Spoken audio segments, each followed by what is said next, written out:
this week.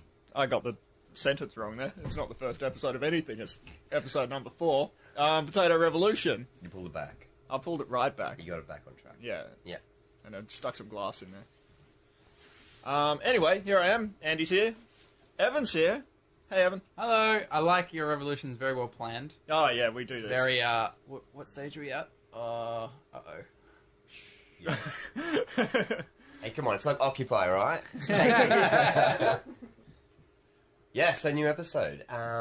We should probably talk about our sponsors. Oh, yes, our sponsors. We're sponsored by the Dalai Lama fur flannels you can buy. Now, if you log on to DalaiLamaFlannels.com and type in the code name Potato Revolution, you will get 15% off. That's a lie, isn't it? I know for a fact that this is a lie. I'm just setting up the company. I turned the heater off, but I'm going to turn it back on because as soon as I turned it off, it just went freezing. I'll just leave that on for a bit longer. You felt a dip in temperature. Yeah. Maybe it's because you besmirched the name of the Dalai Lama. Is he a vengeful man? I don't believe so. I know he doesn't say it. Like, when it comes, because the Dalai Lama is in this really weird position where he's always like human rights and peace and rah rah rah, but he can't actually specifically say anything political. Yeah. Like, yeah, it's really like, remember some refugee activists, I think it was the Refugee Action Collective in Melbourne, when he came, they somehow got in touch with him, like, so I'm going to butcher the exact quote, but they say, so what do you say to the Australian government when it continues to lock up refugees indefinitely? And he says, I think we should all work towards peace. Or something like that. It's very political. It's a brush off political answer. It's because it's a really political... For him to say, actually, what the Australian government's doing is wrong, or, for him to actually make a statement that could lead to actual peace is too political. So he has to stick with these vague statements that don't actually do or mean anything. Yeah. It's very interesting because the girl that But he's always very happy too, so I think that, like, his vagueness and his, like, this sense of... Yeah, that conveys his disinterest in humanity. He's here for us. No, he's not. No, he's just hanging out, getting a free meal. But, the girl that I'm seeing who's Chinese and lived in China for many years before moving to Australia, I remember when we first started hanging out, she was talking about Dalai Lama and whatever else. And I was like... It was real funny because it first started out as, China, they restrict websites and free speech and blah, blah, blah. Mm-hmm. I was like, oh, yeah, it's like what they do with the Dalai Lama. Yeah. And she goes, really? Do you realise how bad he is? I was like, what do you mean? she goes, haven't you seen the documentaries about him? Oh, God. Well, I'm like, what documentaries? She goes, he's a terrorist leader. The amount of women that him and his followers have raped, they've killed infants, and they want to overthrow the Chinese government so they can rape and kill mothers and children all throughout China. And I was like, where did you get this? She goes, just documentaries I watched when I was living in China.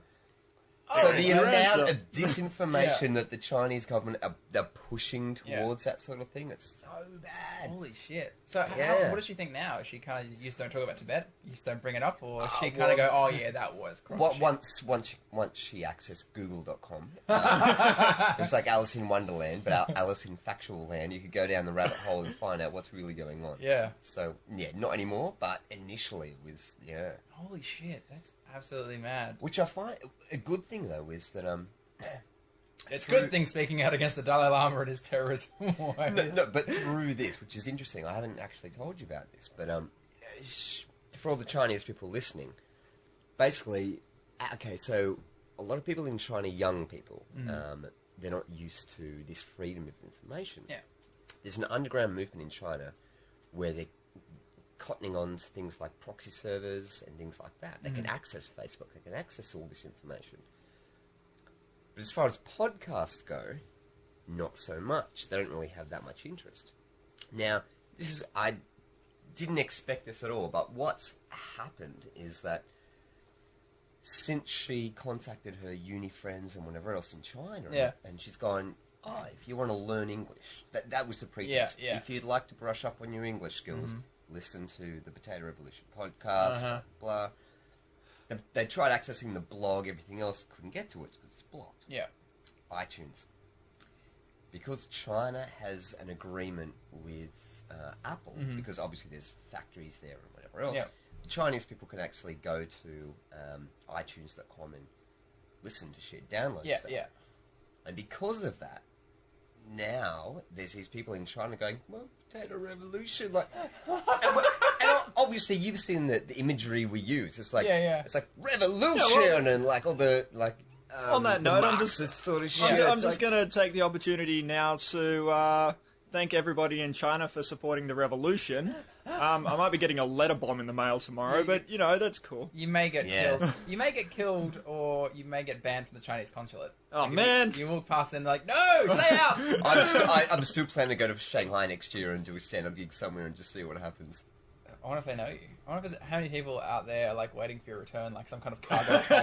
Like Andy is the man. Do you know anything about iTunes? Is they don't have an actual tracker, as in like, you got 13 hits or 47 hits, so it's more like people coming back and... So basically what he could be telling us is all hearsay. We don't know. Yeah, like it could be 10 people, it could be 40 people, it could be 3 people, it could be 80. I know we have one. We've got one dude that's liked us on Facebook, so like...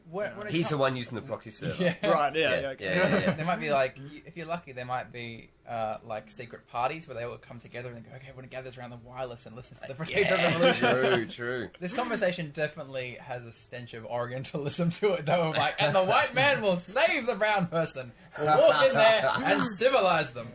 I'm sure they can civilize themselves. Look, the people listening in China, look, if you can't access certain websites, I would suggest going to www.ca.proxyfree.com. That's proxy as in PROXY, free FREE. That's one word. Yeah, all one word. .com. Go there, then just attempt to just type in random things, see what websites you can access. Yeah, graphic pornography. Yeah, exactly. Good one. You've just perverted a nation. ElephantHunters.com. Go for it. No, I'm not doing that. It's sexual and medical. No, look, last time I did that, it was just, it was horrible. Okay, so, well, on the topic of, just quickly, I was thinking of politics and things like that. For people that might be listening to China, or if not, just people in Australia, whatever. Evan, you're very into the political side of things and movements and change and things like that. How long have you been involved with, or how long have you felt this want to try and change things? I think I came out the womb pretty opinionated. Yeah. Like, I've always been a big... Fuck you, Mom. Yeah. Hard on the sleeve lefty. I don't know where I got it from. Was that art or was it politics? The womb was purple. I wanted pink. We need to change these things because I didn't get a choice. And I don't want people going through what I went through. No, I have no idea. I just... my dad was always a union man. Mum was fairly progressive. Apparently... But then again, if you look back far enough, most working class... Their grandparents or great-grandparents were commies and socialists anyway. Apparently, because, a large part of the working class back in the day used to be socialists and communists until eventually, fell apart as communism, kind of... The rise of the middle class and that sort of thing. Yeah. And also because communism really showed just how bad it could be in, countries with communism rule. People kind of like, oh, actually... No, don't want to be a part of that. Yep. But no, apparently my... Yeah, we're all equal, but we're all equally repressed. Yeah. Apparently my granny used to read... her newspaper was The Daily Worker. And she used to believe that... Yeah, a fucking great title. But God. She used to say that... Produce. That's what all that says to me. It's like... Your entertainment is a fucking newspaper saying, good on you, now keep doing it. We have the factories, and we'll just keep working, and then utopia? I don't know. Yeah. But apparently she used to say that she knew that the Daily Worker was always telling the truth, because if they ever told a lie, the government at the time would shut down the office and beat people up and send the cops in and stuff. So whenever they lied, they'd always have the cops kicking the shit out of them. Fucking hell, what? That was. I think that's my great granny. So it wasn't my grandmother that I met, but it was my great granny. But that was her strong opinion. Is this Australia? This was happening. Scotland. Okay. My parents are from Scotland. So, and the thing is, it kind of makes sense to the point where newspapers can lie and bullshit all they want, and they really mostly, on the whole, can get away with it. They might have to print a retraction on page 32 9 years later in small print, but on the whole, they can lie with impunity. Whereas back in the day, anyway, if a non-government or non-status quo newspaper would bollocks, the book would get thrown at them. So her opinion was that no, it could never lie. But obviously, everyone's able to bias and bullshit. But yeah, she was pretty hardcore. So I don't know if genetically I've picked up some of that you know, Yeah. rah spirit. But I'm going, since when did you have a Scottish heritage? And I'm like, McHugh. Oh, wait, no, that makes maybe.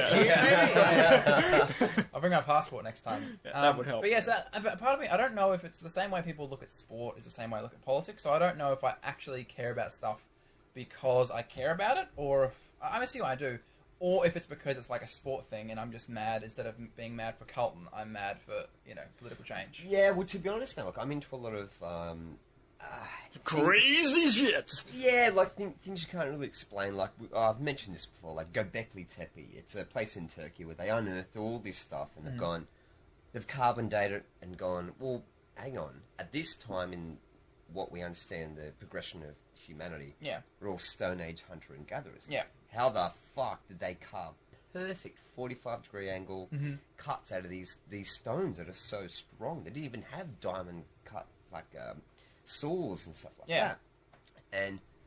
But I know what you mean. To me, that sort of stuff is.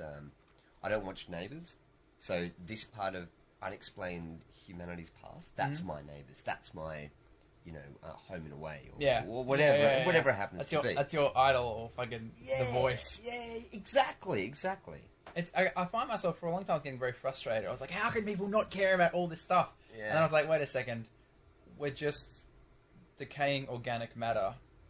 Maybe I just care about it because I do. We're all just flexing a muscle in a certain way. Yeah. And vibrating in a certain direction. It just so happens the stuff I'm interested in has a really massive, significant aspect on all of our lives in terms of what we can and can't do and how we're going to live our lives and things like that. Yeah. Whereas other people that are really interested in stuff that is as consequential until the rolling credits and the show's over. Yeah. So, you know what I mean? So, but I don't know if it's because what I'm doing is actually right in the sense of this is the good thing to do, or if it's just because I'm interested in it because I'm interested in it. Yeah. And I can't really control it. Yeah. I think we all have that to a degree. Like, there's only some of us that can actually take the time out to analyse ourselves to get to that point. I think there's a lot of people who are just acting on like an emotional knee-jerk reaction. The same way that a Muslim dude will strap a bomb to his chest without actually sitting down and reading the Quran from front to back and going, let me just look at that and then clarify that with this document and that document. So I'm 100% sure.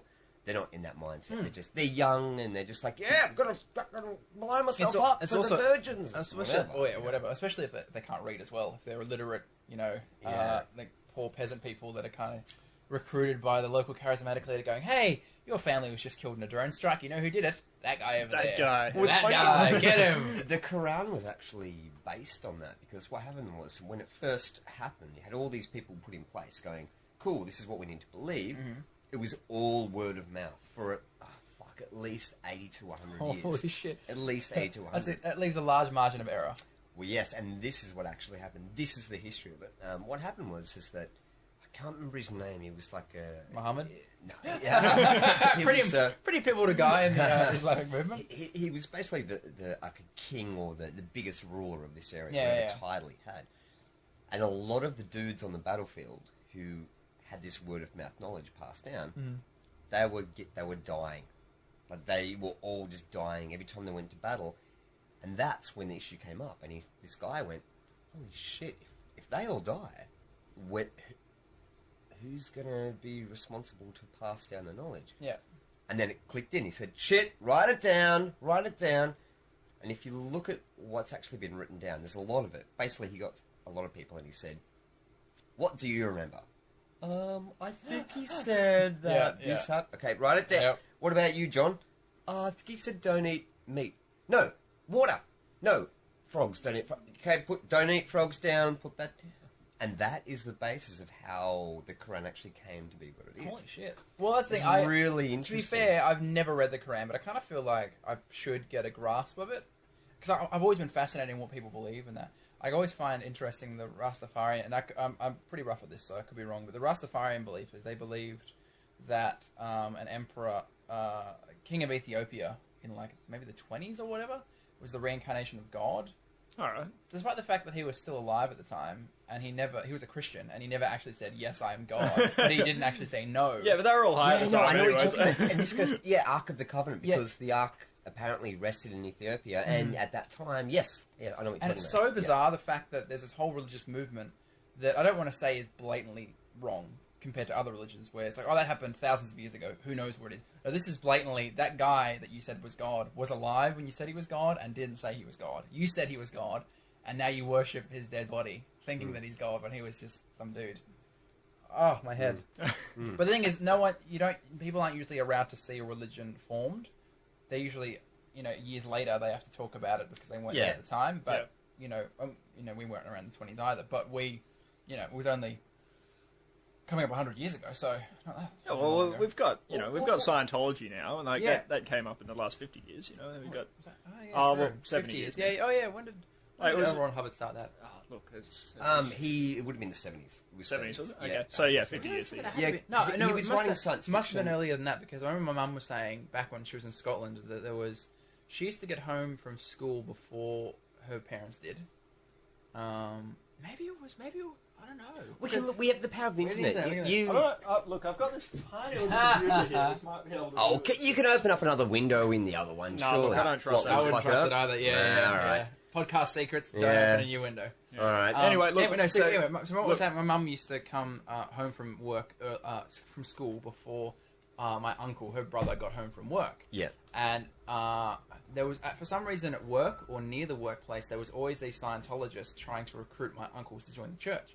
And my nana, my mum's mum, was like, no, these guys are cults, don't fall for it. Yeah. So what she used to say is, whenever you get home, Rose, which was, she's like, to Moira, my mum, she's like, whenever you get home, if there's any mail from the Church of Scientology, go through the mail, get it, throw it out. in the bin, yeah. Because that way he won't know they're trying to contact him. But she used to open it and read it, and she was like, it was just, thetans and blah, blah, blah, this crock of shit. But, so that was, I don't know, how old was my mum? She was, she's 60 now, so, yeah, at least 50 years ago. So, Right, so probably the 60s then, early 60s. Yeah.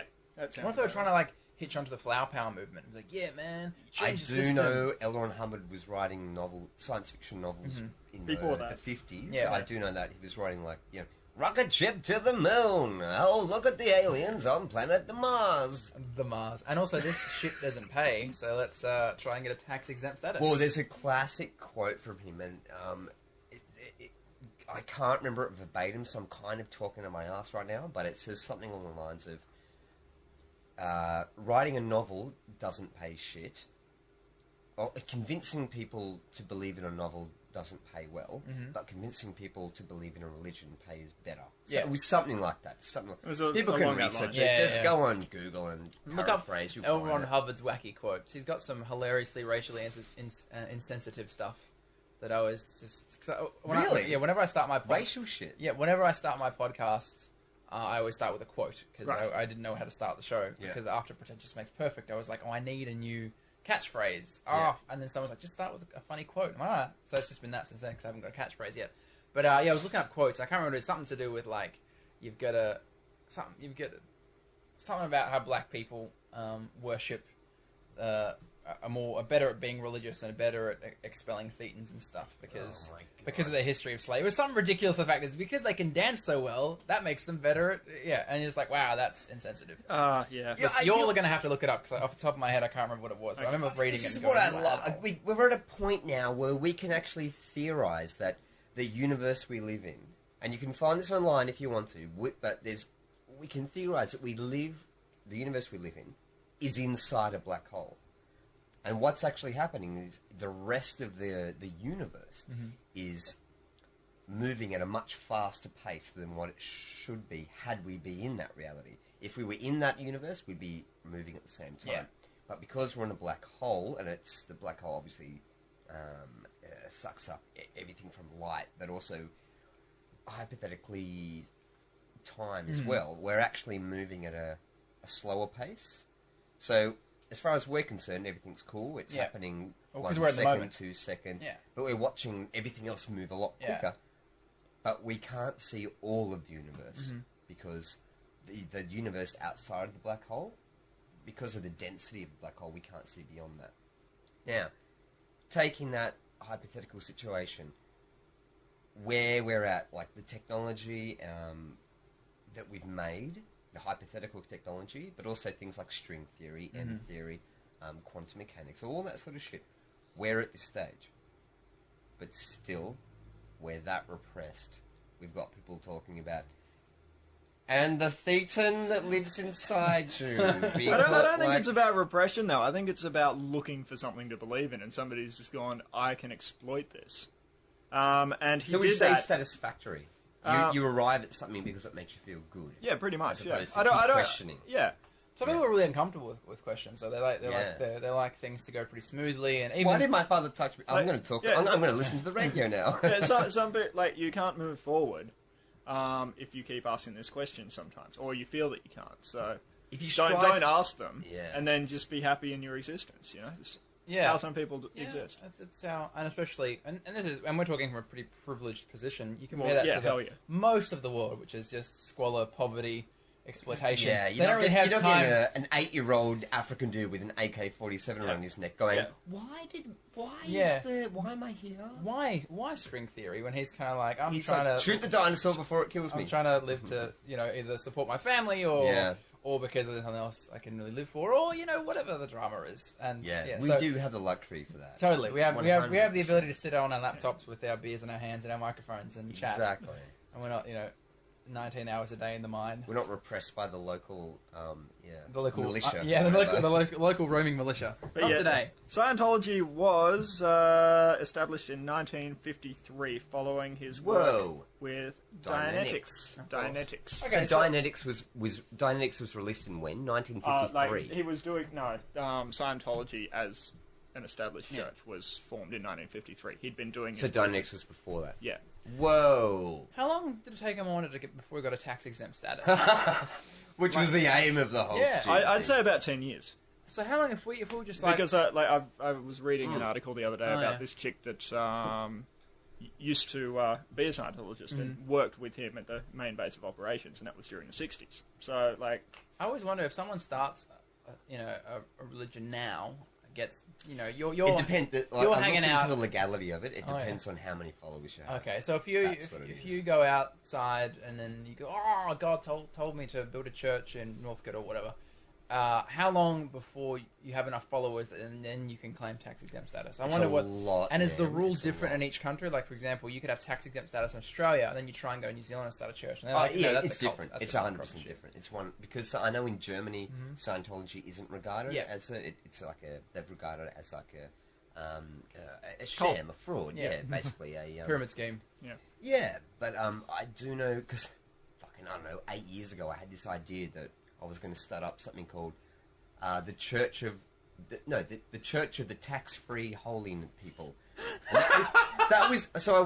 My idea was I wanted to make a blatantly obvious title, get as much people in, get tax-free, and then try and just as a way to fuck with people's lives.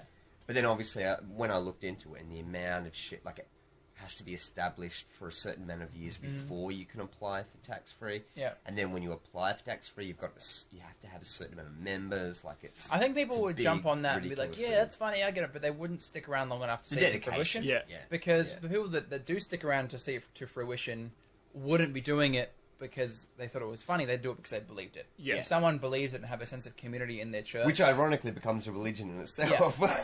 And then because there's that thing every year where it's really weird where they kind of legislate around religion in terms like when they have the census every year, people are like, "Oh, put down Jedi, it becomes official religion," and the government every year goes, "No, we know it's a bollocks." Even the numbers come in, they still know it's because there's no Jedi lobby. Yes. If there was the people that no were, and that's the thing, there are some people that do believe they're Jedis and all that stuff. I remember seeing an article on this UK policewoman who was committed to, being a Jedi or something. Like, what the fuck? How are you enforcing the law when you think you're a Jedi? Unless she's 2 foot tall, has a big green ears and a laser sword, I don't fucking believe her. She clearly didn't have any of that stuff, but it was in the paper claiming that she was a Jedi or that she believed in the Force and all that stuff. Which makes me wonder how many times has she been on duty and used the Force to no avail? Like some guy's going crazy and she just waves her hand in front and he doesn't calm down. You don't want to hit me with that glass bottle. There's a website that I go to. It's called abovetopsecret.com. I love going there because it's a mixture of 50-50 massively intelligent people who just they want to debunk things and work out, is this true, is it wrong? And they're interested in these fringe areas. Then the other 50% are just whack jobs. Crazy people. And recently, it was like, it was yesterday, this guy posted this thing up, this member on this website. Mm-hmm. It's a forum, and he's like, I can manipulate energy. Here's a video to prove it. And he's got a webcam from the fucking 1930s, basically. So it's like a VHS plugged into a fax machine, ran through to his 486 computer. And so they call these all grainy and shit. Yeah. But when he moves his hand towards the camera, like the streaks, the digital streaks sort of break where his hand is. Uh-huh. And that was his reasoning. Like, look, I can move it, I can do it. And it really disturbed me because the amount of people who actually responded and went, oh my God, you can actually do that.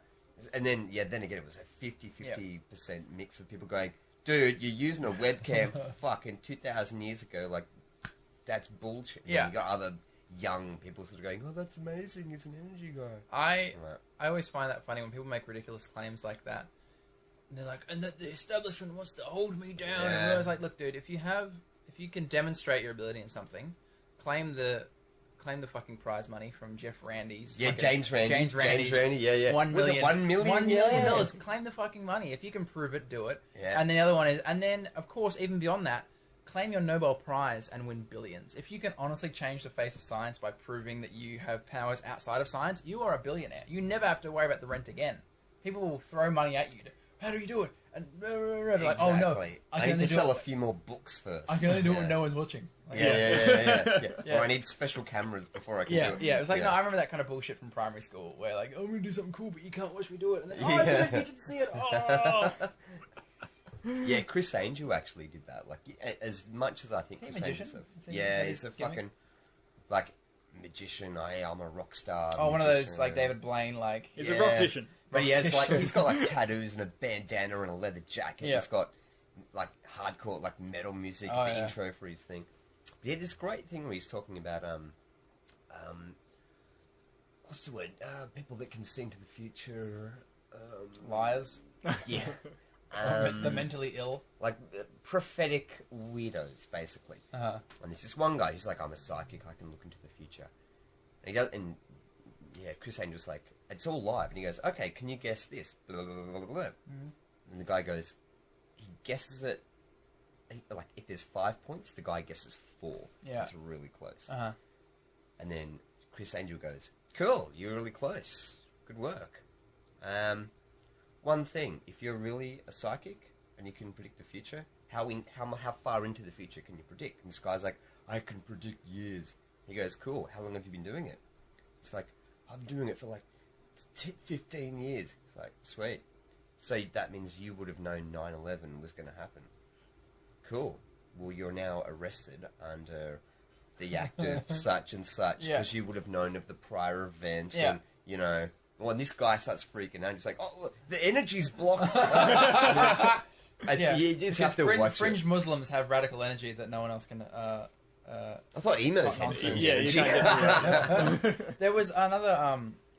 and it's this famous Indian rationalist. So famous, in fact, his name I don't fucking know. I've forgotten it now. But he's actually... There's some drama now where you just can't pronounce it. You can remember it. Yeah, there's probably issues with me pronouncing it. But he first came to prominence in the Western world because he's been doing it for 30 years. He's going around India debunking... gurus and spiritual blah blah. Right. Yeah, I know the guy. On national TV, someone was like, "Well, I'm a spiritual and I can do rah rah rah rah," and he's like, "All right, cool, kill me with your mind." And the guru was like, "Oh, but if I do it, you'll die. Like, but you'll really die." And he goes, "No, okay, kill me, go for it. I'll give you 5 hours as long as it takes. Kill me." And the guy's like, "Oh, for sure. Oh, okay." So he spent the next 2 hours on live. So they set this thing up. They spent 2 hours on live TV where he slapped him with paper and he threw dust at him and he did incantations and he just stood there for 2 hours. Like, no, not dead yet. Not even feeling a twinge. Exactly. And so at the end, the guru goes, "Well, obviously he's protected by a higher god." And the guy, exactly. And the rationalist goes, "Actually, I'm an atheist. Don't believe in God. So that's blasphemy." And no one's protecting me. You are full of shit on live TV. Anyway, so he got in trouble recently because there was I think it was a Catholic church that had a statue of Mary at the front, and she was weeping water from her toes. Oh, right. From her toes this time? It was dripping off her feet. Okay. And this water's holy, and they were giving it to people. I haven't bought that garden accessory yet. No, it's a brand new thing. You can get a Kmart for $20. Yeah. But anyway, so it turns out he did some investigation, and it was a leaking pipe in a bathroom, like behind the thing. Basically, yeah. The water, As they all are. It was a leaking pipe, and it was pooling around her back and dripping down her feet. It wasn't holy water or whatever.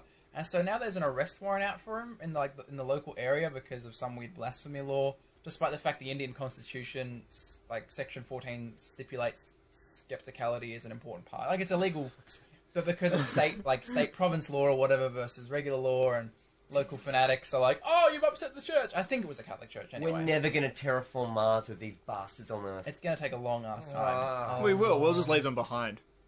To their own devices. Oh dear. They'll have like weeping toad fucking statues everywhere.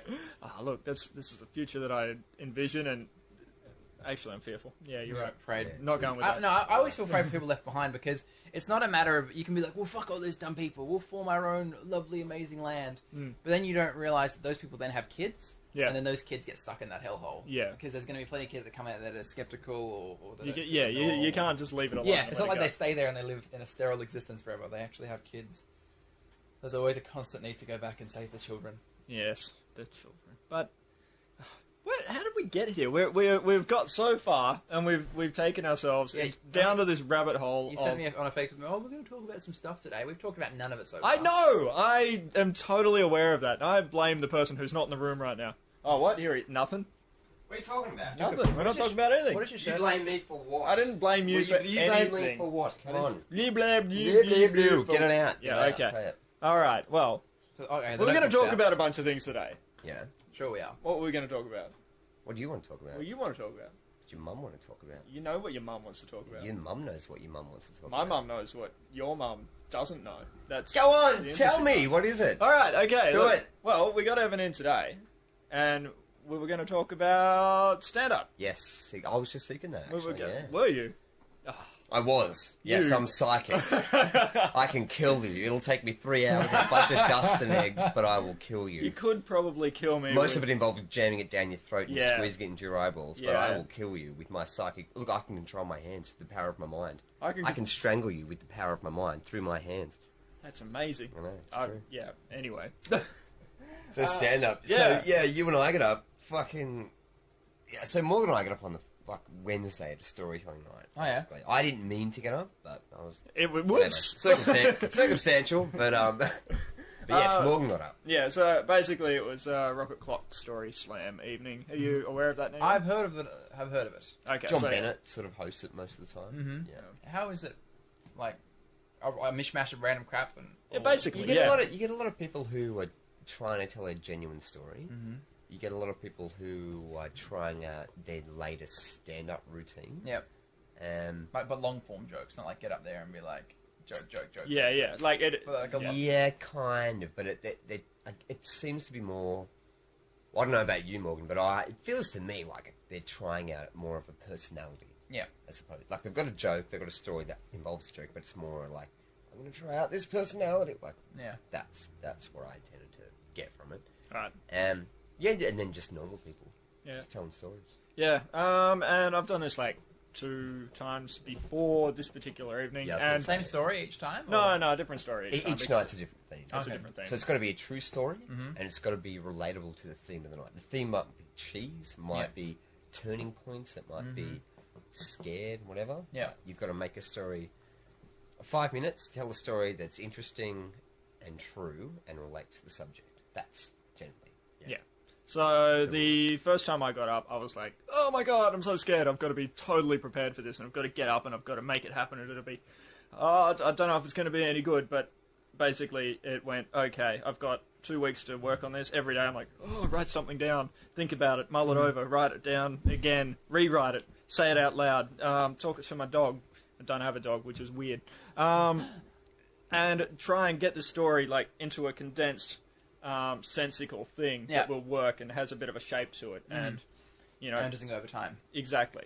And also just makes people at the end of it go, oh, actually, I enjoyed that. Thank you for not wasting my time. And You're not going to get fucking glass bottles thrown at your face in that situation. yeah, well, that is true. But you might. I think I deserve it. After last week's episode. First time I did it, it was sweet. Got a nice warm reception, but I think it was mentioned that it was my first time up too, so that helps. Second time I got up, didn't get any such thing, but it was received warmly because I still did the prep work and all that. Then last week, I spent the time going, it doesn't matter, I've done it twice before. Fucking sweet. No. So I wrote it down like once. Got quite drunk a couple of nights in a row and just went, it's going to be fine. It's going to be absolutely fine. And I could see the nerves like... Yeah, then the evening comes up, and as it's coming in, I'm sitting there, I'm just like, holding up my book going, did I write that down? What does this mean? I don't know how I'm going to, present this. Did you write the whole thing down, or was it just on this point and this point and this I'd point? written the whole thing down previously, but that wasn't what I had in front of me. I had a point form system which worked previously, but it only worked when you knew what those points meant. Totally. Yeah, so I got up there and I started telling my story. I'm getting sidetracked, and then the 4-minute bell rings, and I'm like, a third of the way into my story. I'm like, and just fuck it up and rush through the end of it, and don't even get to climax or anything. Yeah. And finish the story. Or finish the story.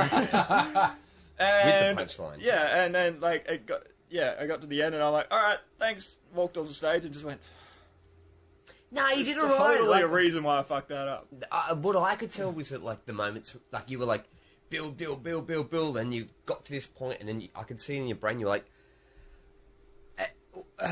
hang on, what option am I going to take here? Am I going to go this direction? I felt like that, at least anyway. Yeah. Do I go this direction or that direction? And then while your brain was doing that, there was a moment on stage where there was 4 to 5 seconds of silence where you went, and you had your hand in here, and your eyes were looking around, and it was the psychology behind your movements were right. Yeah, he's trying to work out where he's going to go to. Yeah. So it was still a good story. It was a good story. It just wasn't told very well. But there was a lesson learned there. It's pay attention to the shit you're doing and practice.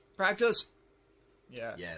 So what about your story? How did that go? Oh fuck, I don't even remember. Well, I wasn't supposed to get up. I was there to support Morgan. I didn't have a story prepared, and most of the time when people got up, they were just telling boring stories, and I couldn't be fucked, so I went and had a smoke in 2 seconds. I got back, and my girlfriend was like, when you're out having a smoke, they just said that you can, people can sign up. They can just go, if there's someone here, we'll tell the story. Tell a story. Yeah. I was like, I don't really have anything planned. And then she pulled out that annoying emotional card of oh really? I thought you were supposed to be a comedian. You want to be a comedian? Oh no! Yeah, so I got all defensive and shit, and I was like, fuck you! I'm going to get on stage. I was blind. Best story ever. How many jugs did you put down at that point? It was something I was up to my fucking 16th. Yeah, it was fucking whatever. It was pretty far in. And by the point you got in, I think a friend of ours who saw the photo, described it well.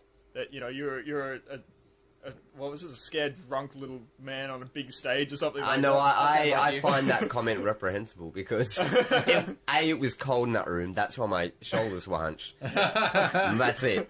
And as far as tiny, that's factual. But everything else, fucking go fuck yourself. At no point was I scared. I was full of this yeah, I've got a story to tell. And I was getting up. So I got up, and then people started laughing, and then I lost my place. About 4 minutes in, I'm like, oh Jesus, what the fuck am I talking about? So I started. I couldn't think of. There were words that would progress the story. Yeah. And I was dumb things like washing machine. Yeah. As an example, I might go, what's that thing? What's the machine you wash your clothes in? And I'd click my fingers, and then in the audience would go, washing machine. I go, yes, thank you, washing machine. And then continue. It was fucking horrible. People were laughing, which was good. The reasons why I'm not going to go there because I'm in a bit of a spectacle. Look at Rummy McHugh up there. Exactly. Oh! Look at him, he's on the stage making a fucking fool of himself. So I wasn't too sure, but I didn't really fucking care because whatever. And it ended up being all right. I remember getting most of the story out, and then the bell started ringing, and then my brain... The whole time I was trying to explain this story, and be well, this happened, and blah, blah, blah, blah, blah, blah. The whole time my brain's going, dude, why did you say yes to getting up? Like, and I had this underlying feeling of like, why did I say I shouldn't be up here right now? But telling the story and then yeah, to try and bring it back to the point of the evening, which is turning points. It was the turning point, the original The turning point was, story, I don't know what I'm doing. well, the turning point was supposed to be basically when you wrestle with. It was a story about when I was a youth leader and I almost drowned a couple of kids. Good times. Yeah. And so the turning point was, turning, hallelujah. Well, the turning point was basically when you're wrestling with your own internal demons and you've got responsibility of young children, don't go there. Yeah. Instead, I ended up making fun of religion and I said, so where's the turning point? I realised I shouldn't be a father. And then everyone sort of looked and I was like, see you later. Pretty much it, guys. That's really the end. So, thanks very much. Yay. And then just, How many people in the crowd, by the way? Look, it was probably 30 or something. Yeah. Sweet. Yeah. So yeah, but this is the thing that we've been doing, well, as a kind of prep work to, getting up on the stage doing the stand-up thing. Yeah. Because for some reason in my brain, like when I first thought about doing the stand-up thing, actually, which was, 15 years ago, whatever. Yeah. But the first moment of thinking, oh, this is a reachable reality, I thought, no, I need to go somewhere else safe and, to practice first. And I thought the storytelling thing. Yeah. And then I went a couple of times, and before I went last week, I thought to myself, I've got to go 3 more times, and then I'm ready to go and do stand-up. Yeah. And I don't know why or where I came up with that idea. Why 3? Yeah. It's a magic holy number. Yeah, but of the Trinity. Why come up with this number? And why is it that, I've got to do this thing that I don't really want to, like, it's not really progressing me in any way? I think it harks back to the point of what we were making before about people that, I wouldn't say didn't ask questions, but had ideas in their head, and they don't like to question that and look outside it in terms, but you've thought to yourself, okay, it's going to be the 3 things, I'm going to do this, I'm going to do this and this. But if you just step back and people going, wait a second, that doesn't really... doesn't actually have any sense to it at all. So we can obviously have that conversation, but it just goes to show that that happens to everybody, even if they're into... They still have a pattern and an idea, and it's going to be like this, and I'm going to prepare, and I'm going to do this and this and this, but really you're stalling. Yeah. Just occupy myself with this and keep myself busy. 100%. It's like music. That's the only thing I can liken it to. Like, if even doesn't matter how awesome the songwriting is, if you see a new band play a song and it's their first time they've ever played in front of someone, you're going to go back going, cool, look, there's heaps of potential, they just need to keep doing it. Like, the more you do it, the more you feel comfortable. That's the problem, just doing it. Yeah. For me personally, that's a massive block. That's what I was saying before we started recording. My issue was the fact that, so I'm working in a backpackers hostel, and each week the hours are different, and sometimes you get like a weekly roster, sometimes you get 2 weeks, sometimes we're aiming to go and get like a roster month by month. That's a bit of a pipe dream right now, and so it's difficult to then, because that's what I found, I was booking gigs around Melbourne, but then I'd have to cancel because I'd have to... Because your work came up. Yeah, work came up and things get in the way, or someone gets sick, or someone quits, and you're trying to help people out at work, and suddenly I find like I'm that douchebag who like does gigs and then cancels and signs up for stuff, and some of them, because I'm not very experienced in that, you can't just sign up for a gig for next week. You have to sign up ages in advance. Yeah. Because they don't know how good you are, and they have to slot you into the open mic spot. So it's really difficult to kind of, when you're trying to hold a job, to do it. So yeah, it's hard. And I find myself, you stop, and once you stop doing it, it's difficult to start up again. It's difficult. Once the ball's rolling, it's kind of rolling. But once the ball stops, holy shit, to try and push it. Get it back into the motion again. Yeah, Yeah, no, I can understand. So when did you, like, first get up on stage in a stand-up capacity? Like, what was how did that happen, and why? It was 2009. When I was a kid, I didn't realise I liked comedy. Like, I knew I liked comedy, but I didn't realise how much I was a huge stand-up comedy nerd. I didn't realise that until I got to Edinburgh. Yeah. But my parents always exposed me, because they're Scottish, to Billy Connolly. Yeah. So I grew up on Billy Connolly records. So I grew up on his music and mostly his comedy, and it was risque and adults and smart and conversational and just fantastic. Conversational with jokes thrown in there, but kind of disguised. Like, it's a friendly chat, and he's just a funny man. Yeah. I didn't realise how bits worked in that at the time. So then I was really fascinated when. because it was the day before YouTube, the only stand-up comedy I'd ever see living in Coral was when it would come on TV on the gala. And I'd be like, holy shit. And I saw like Greg Fleet, and I'm like, who is this guy? He's like rough, and he's funny, and he seems to be on the gala every year, and I was really into that, but I didn't know that was a thing you could do. So then I go to Edinburgh for the comedy festival, and I'm exposed to all this comedy in every direction, and people doing all different kinds of styles and performances, and I'm like, I want to do this. This is the thing I want to do. But I didn't realize till the next year when I started hanging out with Jamie Kilstein, I was like, no, it was actually 3 years, my third Edinburgh, I was chatting to Jamie Kilstein, like, I want to do this. I want to do this comedy thing. I can do it. I can tell funny jokes, rah, rah, rah. And I always remember one of the funniest, the moments that really stuck to me, I didn't realize that what I found funny could be classified as comedy until I saw Doug Stanhope perform. And I was like, holy shit, you can tell brutal truths. And as long as there's a punchline, there's funny bits to it, you can get away with murder, essentially. The Stanhope's up there saying some amazing shit. I'm like, this is great. And the one moment that really, in my mind, that was one of the funniest things I'd ever seen. It was Stanhope-esque, but it wasn't. It was before I even knew who Doug Stanhope was. Right. I was at a party. It was like end of year 11. I must have been end of year 11 or something. And a mate of mine down the road was having a party, so all the year 11 kids were going to be there, and everyone was like drunk and hanging out, rah, rah, rah. And, you know, in high school, there's always unwritten rules that don't... Years later, you look back and respect and go, why did I respect that person? Why did that guy get to make all the rules? And we just followed it. He drank all the beer. He was the tough guy. And he had the big muscles. There was this drama where this guy in Year 9... there was this couple in Year 9 that was dating at the start of the year, and then end of the year, after like 8 months after they'd broken up, she was pregnant. Right. But she kept it well hidden until the birth, essentially. Wow. So there's this big drama where suddenly he's the father, she's dropped out of school to look after a kid and then go to TAFE or whatever. But he was kind of popular, like not with the cool popular kids, but he was kind of popular, one of the popular, I don't know what the hierarchy was, but he was popular enough that other people you could mock for it, but you really couldn't mock him for it. So it was this untouchable, like unspoken rule that he was kind of untouchable about it. Anyway, like Jesus. Yeah, we couldn't mock him for Jesus' infidelities. Yeah. So anyway, we're at this party, and he was a douchebag. Like he'd just be mean to people and rude, but no one would ever be like, "Well, you fathered a child, you motherfucker." Anyway, so he's at this. We're at all his parties together, and he's got a new girlfriend now, who's another one. She's not one of the cool popular girls, but she's still got enough cred. Enough cred at school that you can't really mock her about. And they're a couple together anyway. So we're at this party, we're hanging out. I think at this point, by year 11, he dropped out to become a tradie. So we're at this party hanging out, and there's this other guy who everyone had kind of known that he'd never known his dad growing up. His mum was really nice, but he'd never really known his dad, and he was kind of weird and lanky, and people would make fun of him and that.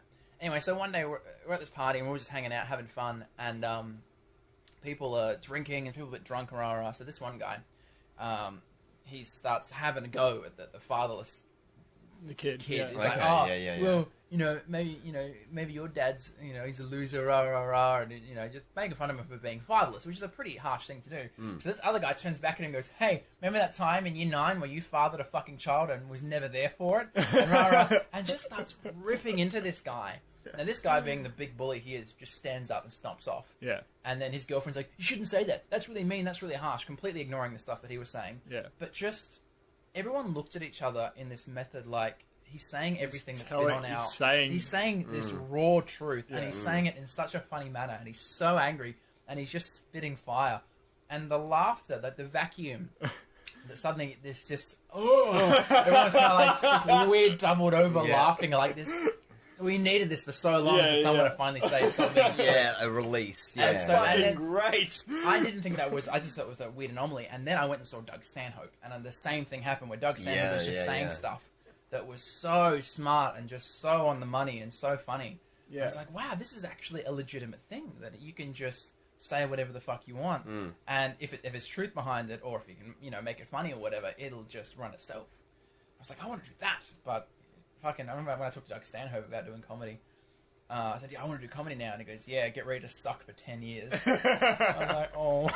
Yeah, that's the biggest problem I have in my mind, because, it's as we were talking about before, with, you've got a day job and you want to succeed, but you're dedicated to where you're going to go. Mm-hmm. It's this annoying thing in my mind. It's like, okay, I'm dedicated to, obviously getting up on stage and doing this and whatever else.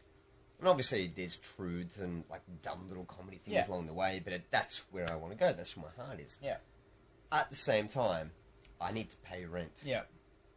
I just turned 30. There might be a family involved quite soon in the next like fucking 4 or 5 years. Yeah. Who knows? I don't know. But it's at that point now, and it's like, financially, do I put emphasis on being a provider or a father, and a good boyfriend or a good husband? Yeah.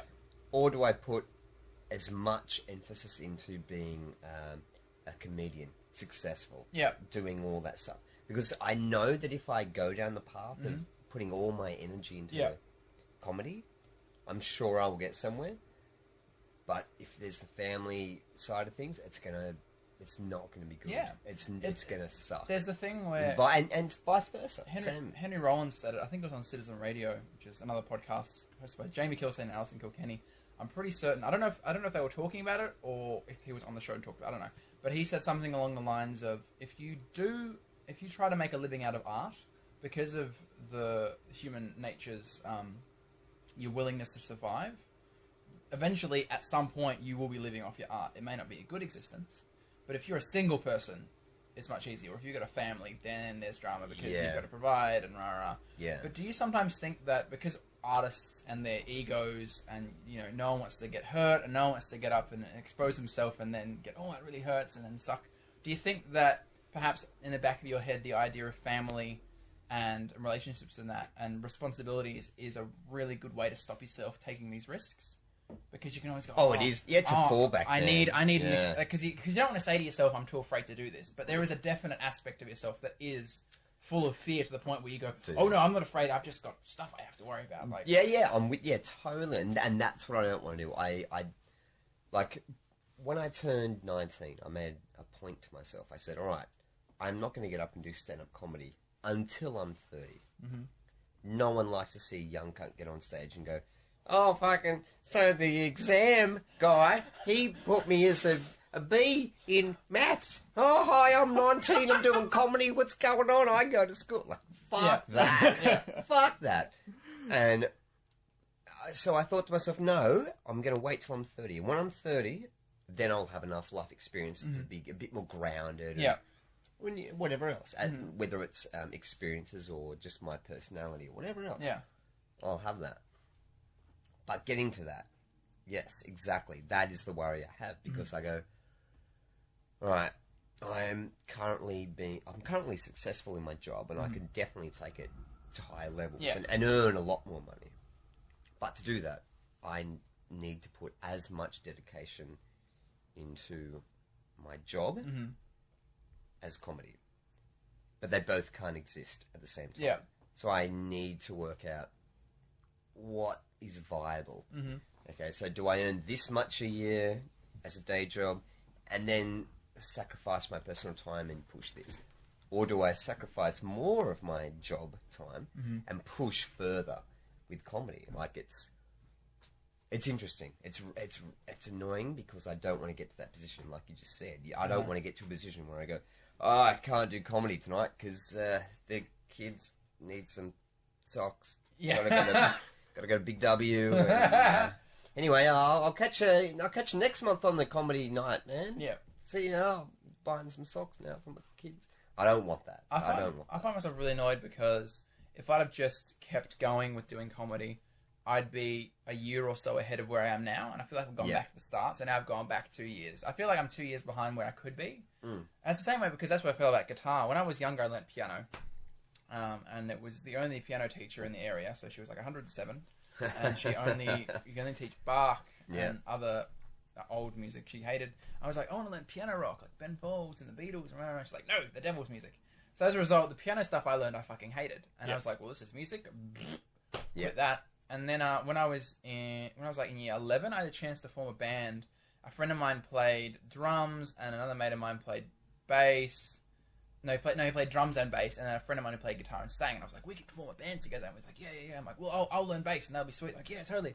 And so anyway, I'm like, well, I guess I'll learn bass guitar, because I thought that, like with piano, it takes a long time for you to actually get any good before you can, like, play independently. I was like, well, with bass, I'll be able to play, it'll take a while to get going, and I'll play with my mate who plays guitar, and my mate who plays drums. Anyway, so I start learning bass, and I hate it. I'm not having any fun. And then the mate of mine who plays the guitar is like, I'm actually moving away. I'm like, oh, okay. So I talked to the guy who plays drums, like, we need a new guitarist. And he goes, and a drummer too. I'm like, don't you drummers? No, I'm playing bass. I'm like, oh, he stole your instrument. He did.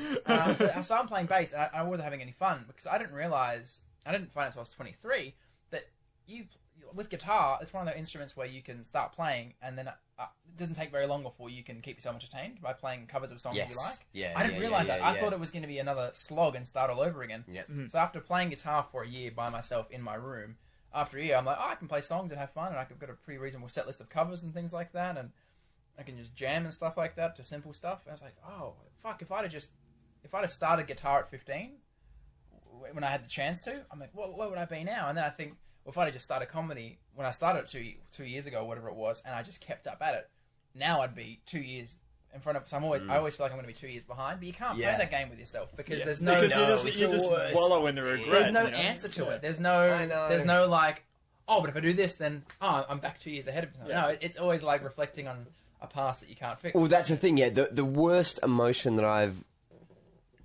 felt, that I've realised, just to fucking push down and go, no, shut the fuck up, is the emotion of, but what if? That feeling of, but what if? To me, I've now turned that consciously into a feeling of, you should have, start doing it. Mm. So instead of going, oh, if only I'd done this, my brain goes, well, if you really want it that much, start doing it now. Just stop thinking about it. Yeah. You know what you can achieve. Just start doing it. It's a difference between saying, basically, I can't do that because of whatever reason. Yeah. Don't say I can't do that for whatever reason. Say I can do that. I'm just not doing it yet. Yeah. You know, I haven't done it. I haven't done it yet. Yeah. There's also, I think, because we tend to think that, like, oh, we're young, and then if you try to do something cool and enjoyable after a certain point, like after 35, then you're not going to have fun doing it anymore because all the 18-year-olds are going to be like, Grandpa, not realizing that you have to live with yourself.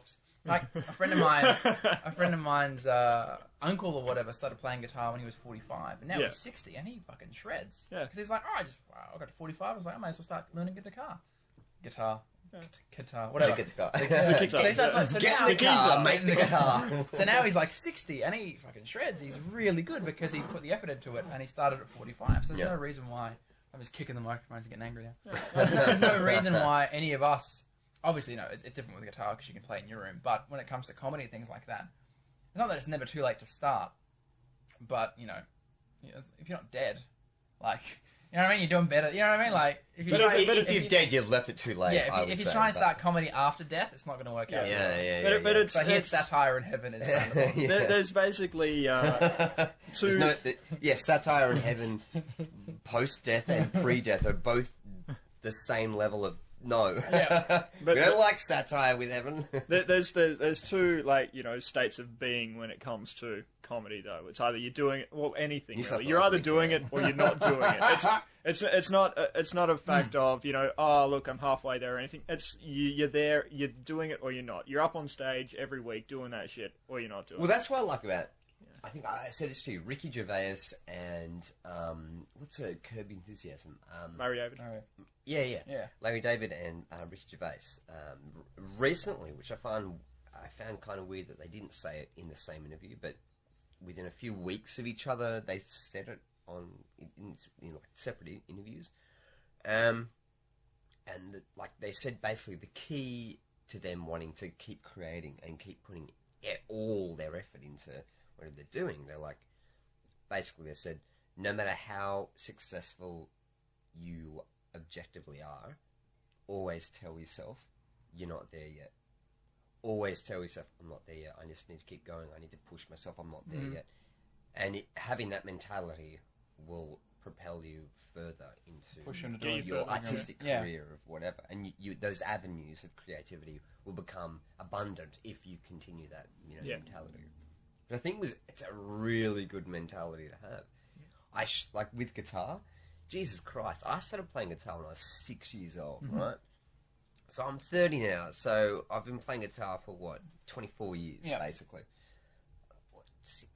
24. Now, when I pick up the guitar and I start playing it, and I'm like, oh yeah, I've got a few things down pat. Yeah. And then when I see on YouTube people from like the 70s, like Jimi Hendrix, or another guy called Leo Kottke, he plays a 12-string. When he plays a 12-string, it sounds like 3 people are playing guitar. Oh, wow. He's, before heavy metal, we're doing the... Yeah. Just watch the old footage, and it's like, he's doing weird, like here and then here, and just these weird things on a 12-string. And it blows your mind. And then you go on Wikipedia, and it's like, well, he played guitar for 3 years before his first release. And you listen to his first album and you're like, God damn you, you played for 4 years before that? I've been playing for over 20 years. Yeah, but he didn't have YouTube. So he didn't get distracted by shit. Oh, yeah. Well, he didn't have the internet, you know? Yeah, but what I'm saying is, even when I was younger, before YouTube, growing up, before the internet, obviously I had distractions that I... Instead of what I'm trying to say is, instead of focusing on something, there were other things. Fuck! Oh, that's all right. It's not plugged into anything. Oh, good. Yeah. Just Morgan knocked just over spilled a the beer. beer. Oh, let's go! Oh, look at the beer! Hey all, Mog here, and yes, I spilled beer over everything, but it doesn't end here. In episode 4.5, we continue this conversation and respond to feedback from you guys, the listeners, so check it out.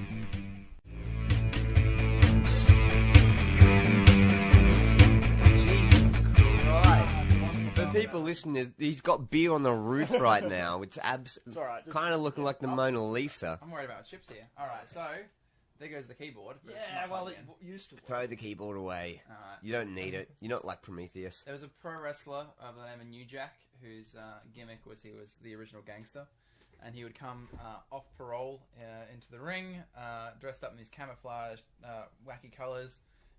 To Natural Born Killers by Dr. Dre and Ice Cube blaring over the speakers, and occasionally he'd hit people with weapons. And one of them was always a keyboard, and the keys would go everywhere. One of the old clunky white ones with the block key. Microsoft, it was a great image. Great visual. Well, at least he didn't spill beer everywhere. No, I didn't. I didn't mess. It's actually gonna run off the table. You better hurry. Dude. Yeah, fine. Run.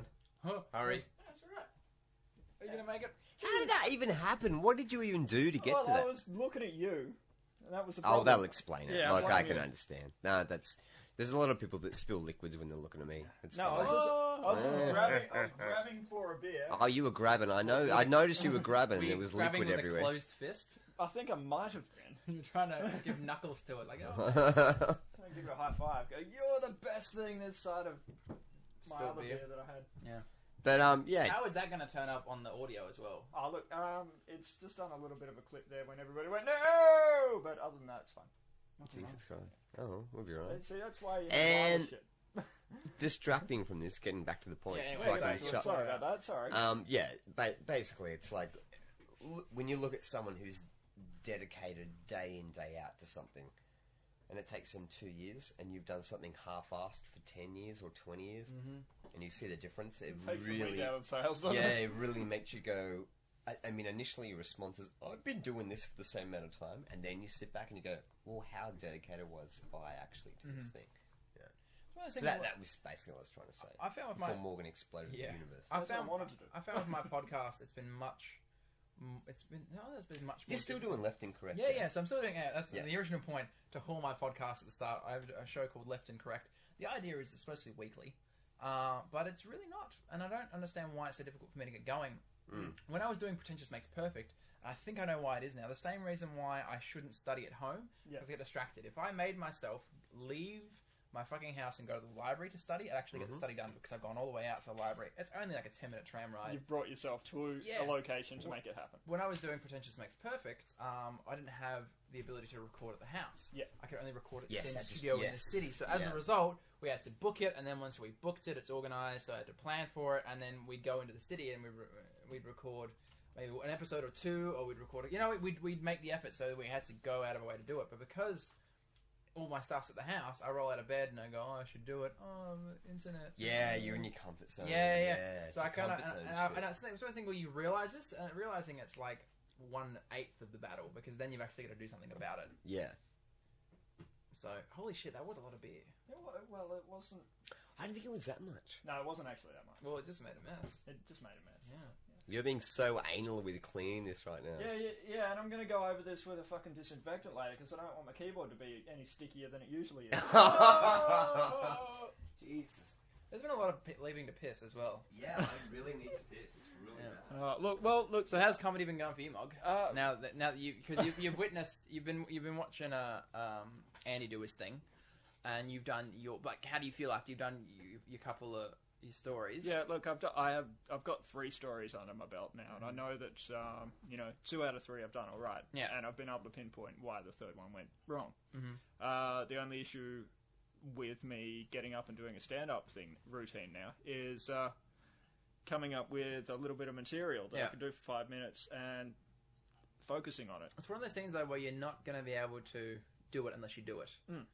If you're prepared to say, I am going to do it regardless of how crap it is, knowing that's probably going to suck for a while, you'll probably get more out of it than waiting for that moment to kind of happen in your head. And it's easy for us to say this, but then to actually then push ourselves onto the stage and do it. That's the battle. Yeah, and that's the the realization I came to in the last week or so, that I've just got to...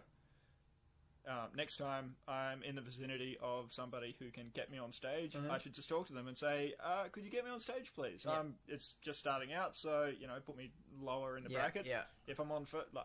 I went on first at the thing the other day as well. And now I know how that feels, to be, right off the bat. And it's fine. It doesn't matter. It doesn't matter if you're first or if you're, last. As long as you know where you are, I think that's the main thing. But yeah, if I'm, for opening for, some improv night somewhere, once it's booked, then I'll have to work on the material. Then the material will just come. Do you work weird hours though? My main issue is the fact that I work mornings, I work afternoons, I work evenings, I do events, I do reception work, and then sometimes I'm asked to do nights, and I do security, I do clean. It's a mixed bag. Yeah. So it's not set. I'm only ever going to be working between 9 and 5. Until recently, it was like that for me too. The roster would change every month, so it wouldn't be a set sort of thing. So I wouldn't be able to go, okay, every night I've got this free or this one free, because it always switch around and that sort of thing. But this month, and I don't know if it's going to change. If it doesn't, that'd be fantastic. I've got 1 weeknight where I'm definitely on, and that's it. Yep. And then Saturday and Sunday night, Saturday or Sunday I work or whatever. Have I told you guys about the time when I was in Edinburgh? Probably not the worst gig ever. It probably was my worst ever gig. As a performer? Yeah, doing stand-up. Oh, right. Yeah, because it wasn't actually, it was a combination of the worst gig I ever saw and also the worst gig I've done on my own because it wasn't... I sucked, but there was suckage well beforehand as well. Yeah. What happened was, it was just around the corner from the hostel I was staying in Edinburgh during the comedy festival. Right. And I'd done a couple gigs, and I was like, oh, yeah. But it was difficult because I was also flyering. I was trying to see shows. It was before I was doing the podcast, so I wasn't doing interviews that year. The year after, I came back and I was doing all these interviews, so that was a nightmare to try and organise gigs and stuff as well as do interviews. Anyway, so I'm like, oh, yeah, I'm going to go to this gig. So I walk up and I'm like, hey, mate, what time? It says open mic for comedians and stuff. People promote their shows. When is it? And he goes, oh, it starts at 8 o'clock and it runs to blah, blah, blah. You want to put your name down? I go, yeah. So I go up and I put my name down. I'm all nervous and stuff. And he's like, oh, yeah, you'll be on at 9:40. I'm like, oh, sweet, cool. So back to the hostel, which is just around the corner. I'm hanging out, eating. People are like, what are you up to tonight, man? Oh, I'm doing this. Somehow it gets out that I'm doing comedy that night. So the whole hostel's like, oh, we'll all come out and support you. And my boss, when I used to work for that company when I lived in Scotland, my boss was there and he'd been drinking. He's like, yeah, we'll come out as well. I'm like, oh, it's really cool to support, but, whatever. Yeah. So we go out there and the building's packed. And I get there at 9:20 or something, expecting to go at 9:40. Yeah. The guy hosting the event is drunk as fuck. But kind of surly as well. So I'm like, so... Sounds like Fluid Oz to me. It sounds like 100% Fluid Oz. So I'm like, so when am I going on? And he goes, oh, we're running a bit behind and you'll figure it out. So I don't know when I'm going on. Right.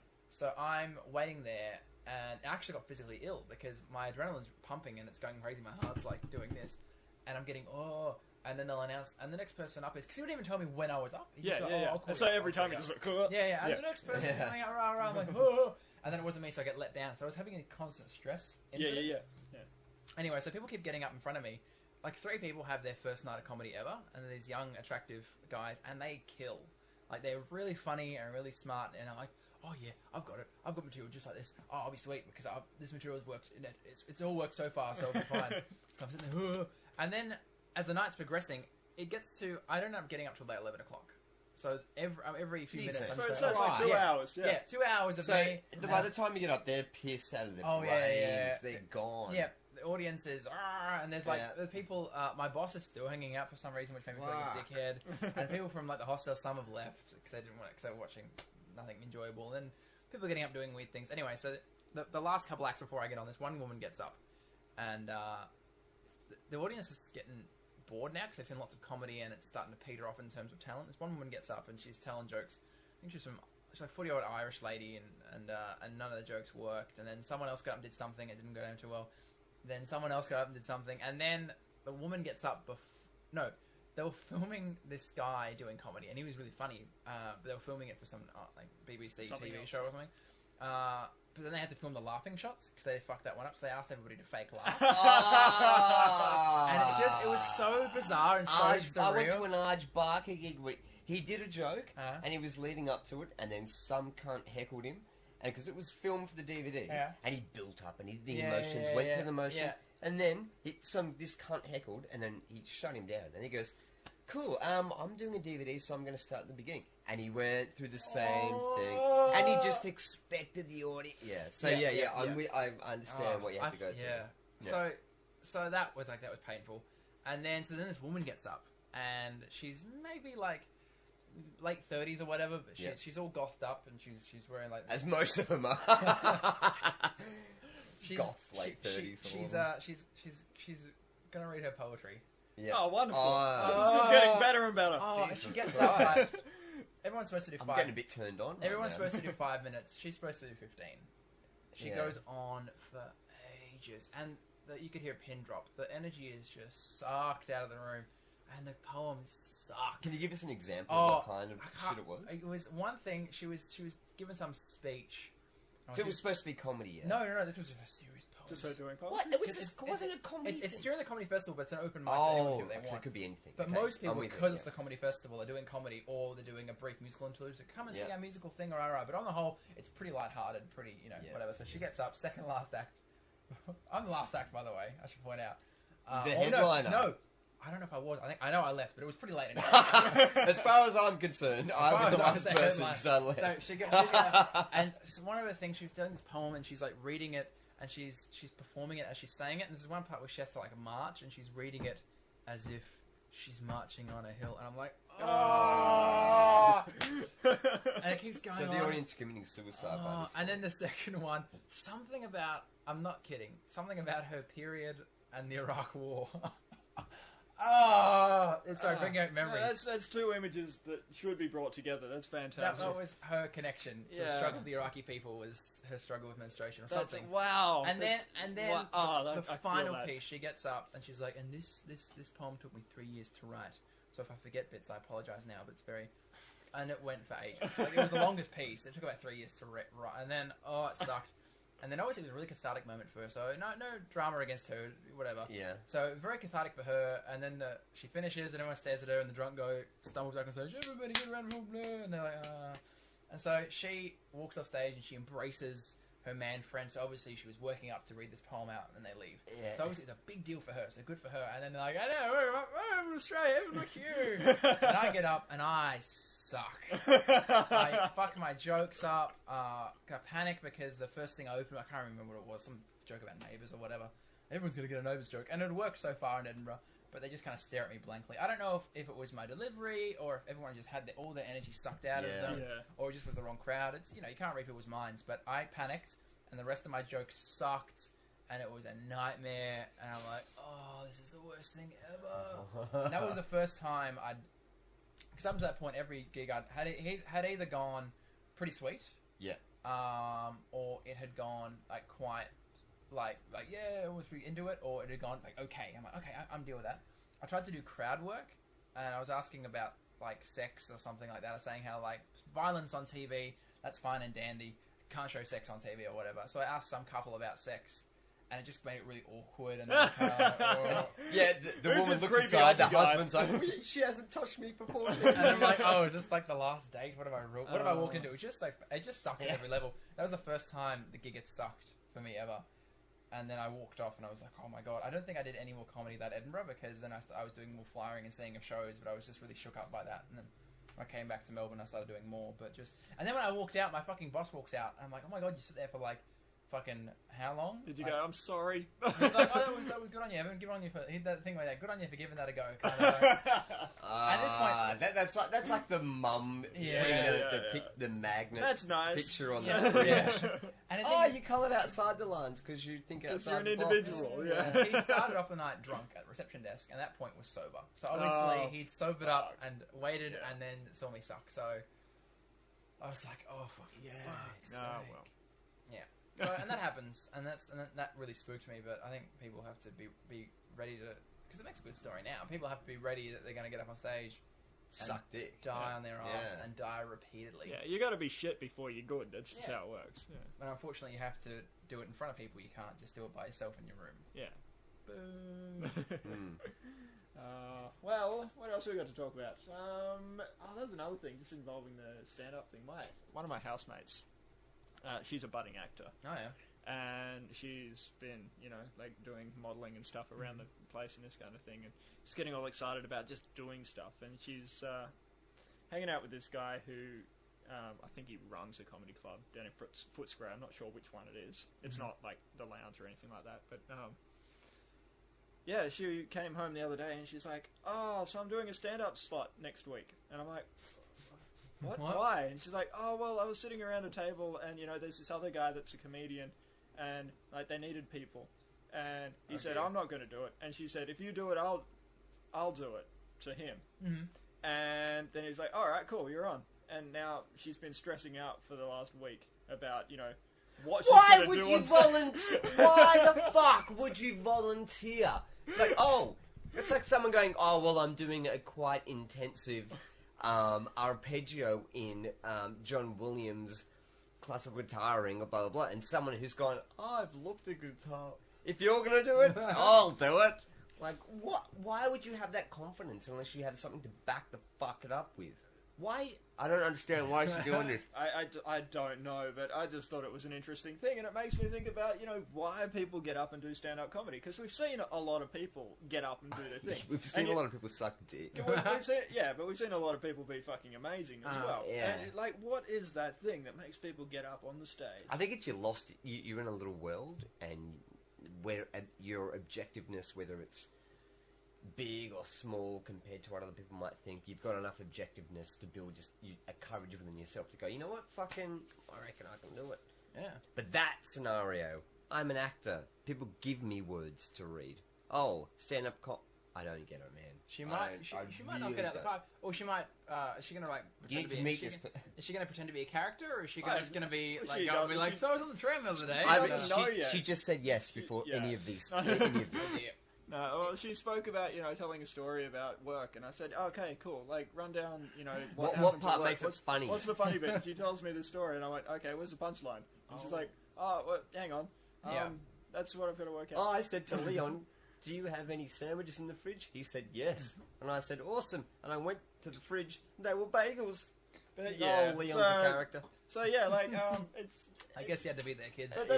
That's the beautiful thing. That's the beautiful thing about stand-up too. It is for everyone, and like even if you suck, you're only there for 5 minutes, so it doesn't really matter. Yeah, if it's a short set. It's not like you're committing to a movie or whatever, a 3-hour long dramatic act. And I kind of. So if you're going to get there and suck, it's something going to be quick. Yeah, it might feel like forever because it does feel like forever when you're sucking. You're you hate these first 30 seconds. Well, my girlfriend 8 are going to be horrible. She said the same thing to me when she's sucking. She's just like, it feels like forever. I'm like, baby, you've only been down there for about 8 minutes. I'm making a joke about it. Yeah, no, I got it. So I'll say it again. Say it again. I'll reverse out of that one. Oh, Jesus! I was going to talk about a bunch of stuff tonight, but it doesn't fucking matter. I was going to talk about Lindy Chamberlain, but the topic of comedy, just spoon right into that. Yeah, like I've got nothing. Did you see what's her name's apology, which was really sweet? Yeah, Wendy Harmer's. Yeah. Like, and that was the thing that kind of that was the you was talking about that.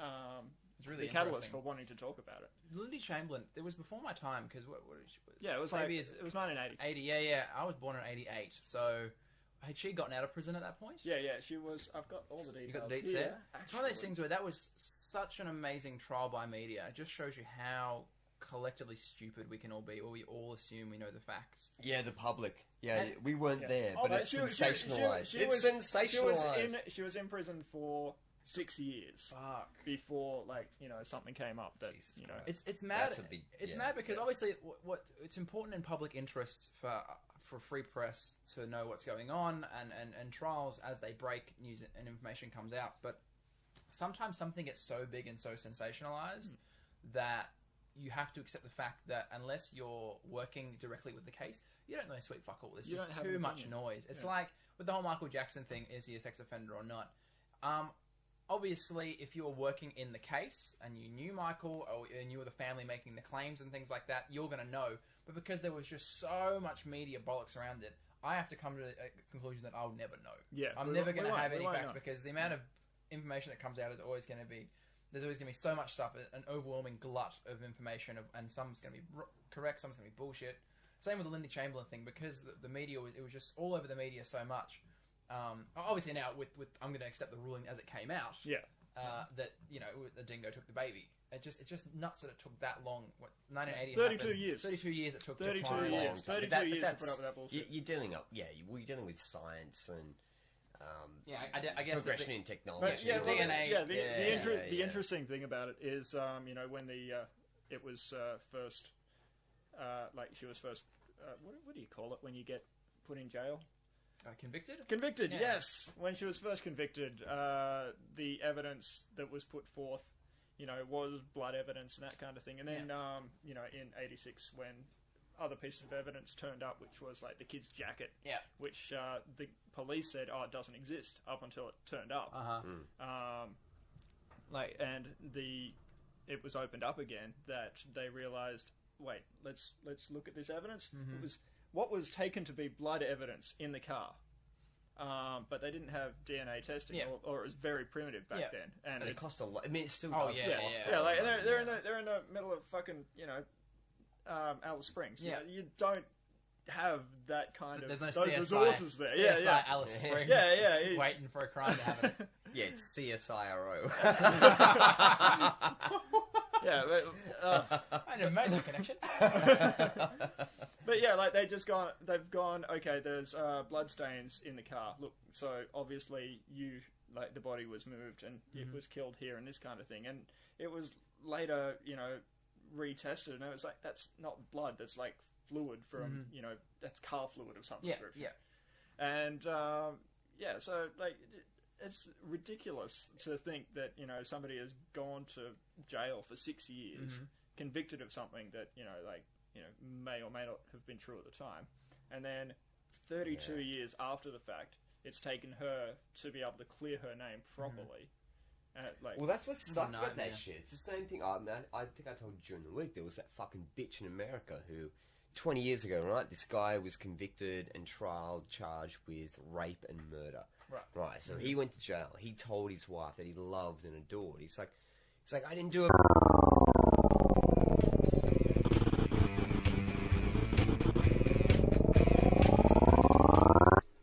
So before we were so rudely interrupted by my inability to work, this computer here. Well, because you spilled the beer on the thing, and then you turned it upside down, and then that stopped it somehow. Fair enough. That's the only explanation. Ladies and gentlemen, the spiritual panda has come down to all of us, and he stopped the recording because... I'm going to turn this upside down again, and I'm going to make sure it doesn't turn off this time. Okay. We all need to know that sometimes you make mistakes in life, and if you're depressed, you can contact beyondblue.com.au. Unless you're gay! If you're gay, there are gay hotlines if you need help. One's called ilovebigsteel.com, .1800. You can contact that, and you can feel the love deep inside yourself, as long as your fingers are necessarily long. Anyway, let's return back to the stories. I'm sorry, Beyond Blue, why the fuck is Jeff Kennett the head of Beyond Blue, the liberal, like, let's close down all public services. Because he's Beyond Blue, because he hates the Reds. He hates those bastards. That's why. That's why he's Beyond Blue. Yeah. He's that far beyond red. He hates the Reds. He's beyond blue. That's how far he's against it. The color, I love capitalism. The color chart has spread dramatically. He's gone from, I can't top that point. Anyway, apparently there was a bitch in America. Yeah. So you're talking about all this shit with like getting tried for things. It's alright. I'll just cut out the last 20 minutes. Don't. It's more fun that way. It's not. You better keep this in. You better keep this schmozzle in.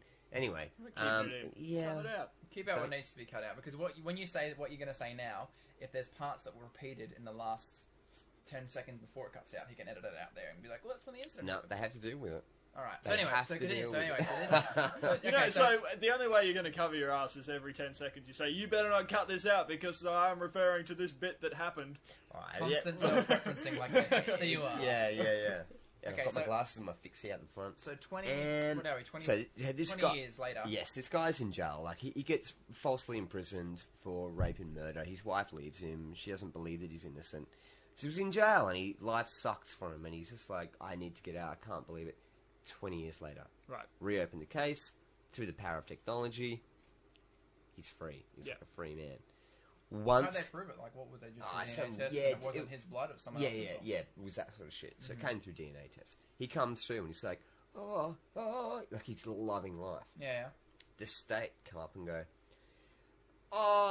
we should probably give you some money. Here you go. So they gave him like this substantial amount of money, right? His ex-wife comes back. From the grave. Comes back. She's already married some new dude. She's already got another family. She comes back and she goes, well, I'm sorry, but I need half of that money. Because if he earned that much money in the past, I would get half of it. And so this turned to this huge trial. So this poor cunt got out of jail. Yeah. He's like, I'm innocent. My family, they know I'm innocent. And his ex-wife, who not only left him, she's now come back and gone, yeah, I've got a new family. I'm not getting back with you, but I want more. Give me some money. What a strange predicament. Because I can understand, to an extent, nowhere near as much as him, but she's a victim of this as well because she thought her husband was a rapist and murderer. Yeah. I think she should be able to claim some money from the state. But not from him. Yeah. because she left him, they broke up, the relationship ended. Exactly. It's not her money. But if she wanted to claim from the state, like, because, and his family too, other people that were affected by this fuck up should be able, I think, for compensation. Compensate me for the fact that I started this family that I didn't want. There's a bit of that in there. But going against the guy, that's a dig. Is that what you really need? Like 20 years in prison, do you really need to then go back into the court system? Because I'm after that, he's probably not going to want to go near any court. Well, that's the thing. I got to be honest. After 20 years in jail with a whole bunch of men, you come out and there's women available, and there's a woman that you've known, but she's 20 years older than when you first met her. You don't want to go near that. Oh my god. A, her personality, you don't know who she is. B, she's tired and worn out. And C, she's left you. D, start a new family. It's like, why would you even want that person to come back? Like, fuck that. People don't realise as well that back in the day, before like DNA testing, the idea of justice was pretty fucking loose. Like, unless you were... if they're black, they're guilty. Oh, yeah. If they're black, if they're... I don't know how far that we're going, but... Yeah. But prosecutors back in the day used to believe that they could look at you and know if you were guilty or not, which is the biggest crock of shit in the world. Yeah. So I think most people in prison are in prison. There was this, because as we were stating before, most of the world is shit and suck and crap. There was this woman giving a TED talk. She's like a professor, and she has a non-profit that's against torture. That's the thing, is like against torture. The idea is to reform all justice systems where that the police will, at the very least, not use torture. Because most of the time, people will be tortured because it's an easy way to get a confession out of someone, because if you're being tortured, you'll confess to anything. Yep. It's a good way to answer for crime rates when there's no funding. Yeah. To be like, we got the murderer, because we found this guy, we punched him a bunch of times, and he admitted to it, and then he signed his name. So most jails in the world, while maybe not filled with the nicest people, in terms of a lot of them are filled mostly with people that are innocent of the crime that they're in for. They might have done something else they haven't been caught for, But that's most people anyway. Yeah. Yeah. But it's absolute nightmare to believe that just like 50, 60 years ago, it was just a matter of, well, we got some witnesses, which we know now to be really unreliable, because you don't know that you're looking for something when something happens until after the fact, when someone goes, so what do you look like, or whatever. It's just mad to believe that, so much, the idea of justice is so poor. Nowadays, luckily with science and DNA, we can at least prove that who didn't do it by DNA. Like, well, thank God it's not your blood. Yeah. But fuck, like 50, 60 years ago, even going back further, unless you were caught, you're caught strangling the priest in front of the church. Who knew who did it? Yeah. You ran out the door. 10 seconds later, someone walked in. There's no cameras to look at. It's like, well, it was the body. obviously you. Yeah. The horse went mental. Those bloody Hooved horses. him to death. The parish horse. There was a lot of incidents with the parish horse hooping. I've got this image in my mind of a horse kissing some other horse and then using a vacuum cleaner for the parish horse hoovering. That's anyway. Okay. Straws. Talking about straws. Horses love straws, don't they?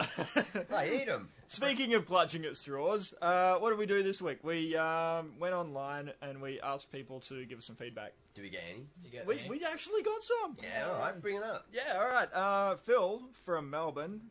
I don't know Phil. I think you know Phil. Phil from... I don't know. Maybe. Okay.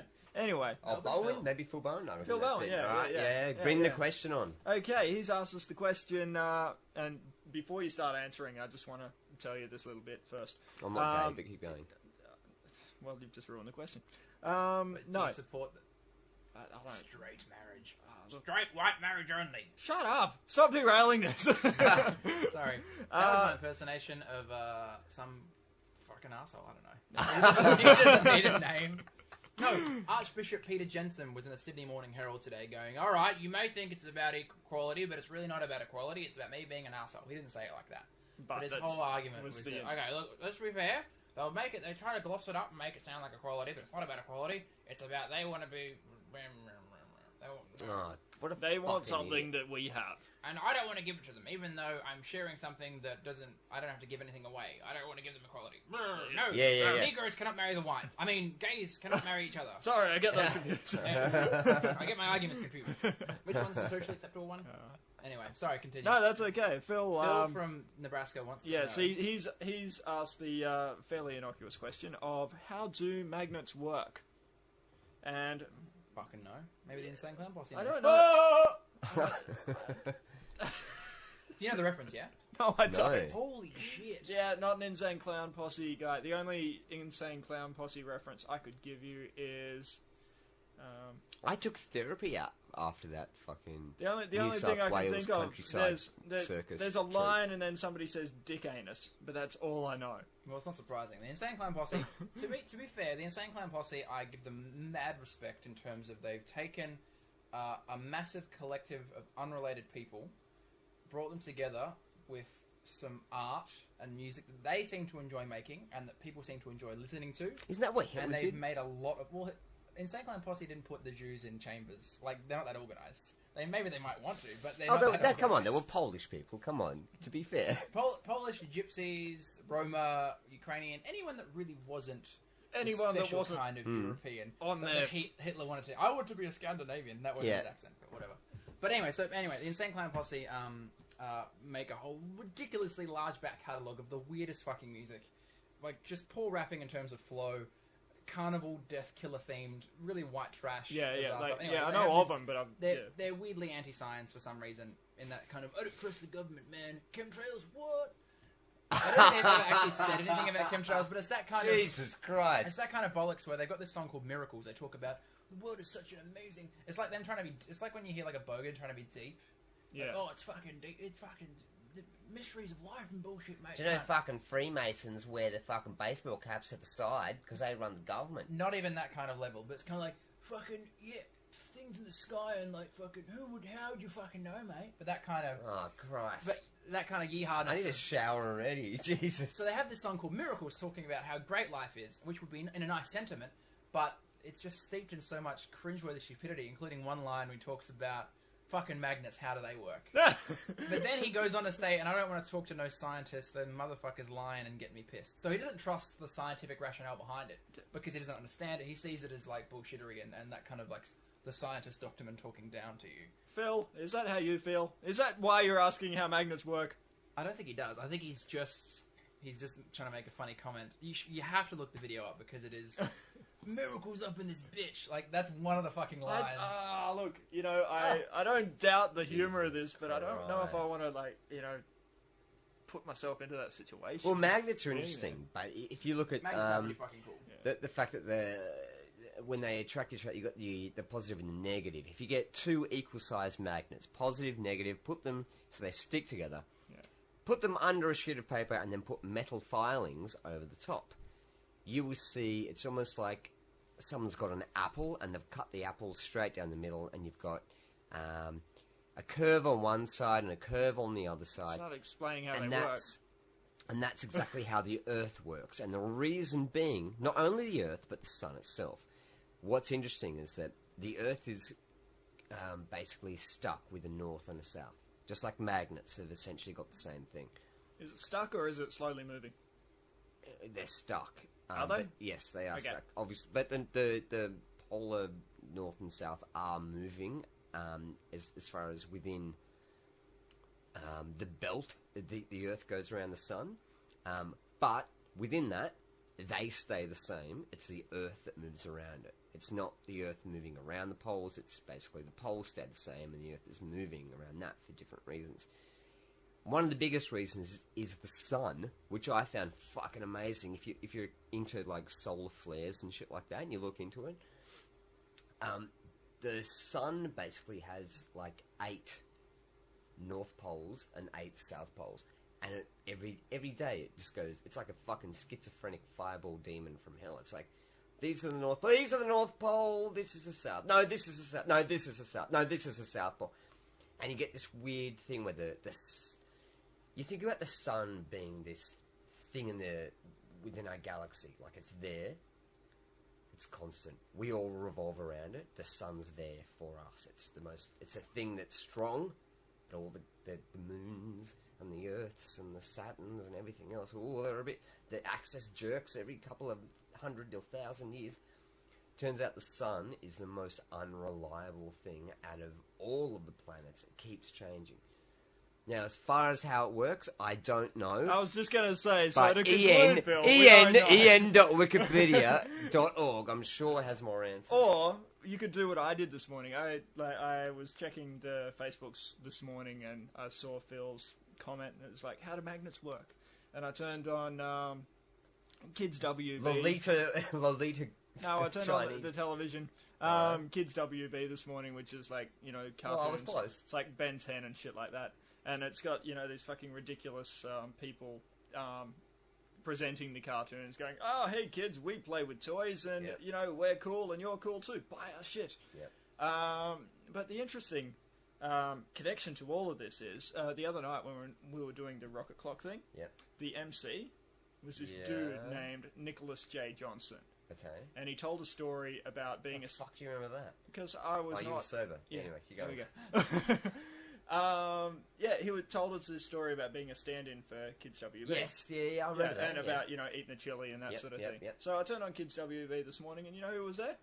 Nicholas J. Johnson. And you know what he was talking about? Eating chili. He was talking about how magnets work. Sweet. Whoa. So, if you want to know how magnets work, Phil, just track down that episode of Kids WB that happened today. They'll tell you. It was fucking amazing. Yeah. Alyssa, as well, from Melbourne, she gave us a question and an answer. Yeah, I responded to that She says, how many potatoes does it take to kill an Irishman? The answer is none. I don't really understand. The potato famine proved that already. How many potatoes does it take to kill an Irishman? None. Yeah. Remember how many Irish people died in the potato famine? Yeah. A lot. Yeah, but that's the joke. Yeah, but it just doesn't answer the potato problem. It does. No.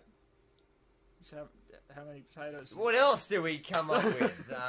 Any other questions? Yeah, and Wade from Melbourne said, mention my name, and we just did, so there we go. No, he can go suck a dick. He could suck a dick. Suck a dick. All right, thank you for sticking around for so long. It's been almost fucking 2 days, despite the fact that we had... Why has it been that long? Yeah, like, it's been a long episode, so thanks for sticking around. Right. Thanks, Evan, for... This usually goes... Is this...